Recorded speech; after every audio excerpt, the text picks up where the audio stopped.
Working with Richard Maxwell and his students in the Contemporary Music and Sound, or CMAS, program at Arcadia High School has been a blast, and I've learned so much so far. One of the most interesting things I've witnessed is Maxwell's approach to classroom management, specifically how he works with students off task. So for the most part in CMAS, students come in and every day they have to work on their projects of composition. But it's up to each individual group or student how much work and effort they're going to put into their project. At the beginning of each semester and each project, Maxwell reminds the students that their grades are heavily influenced by their effort.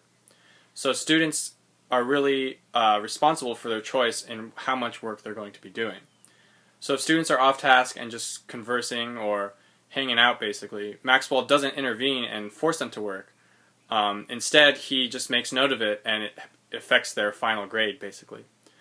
So I think this is a really interesting approach because it takes the responsibility of the teacher to be sort of a police figure in the classroom, and it puts that responsibility on the students. So they have to make the choice and be consciously putting in the effort every day if they want to receive a good grade.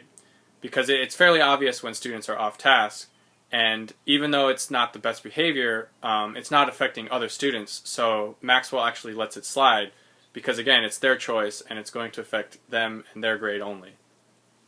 This is interesting because in different music environments, such as ensembles like band or choir and orchestra, when students aren't participating, it affects the entire group negatively, so that the director should intervene and actually force those students to be participating.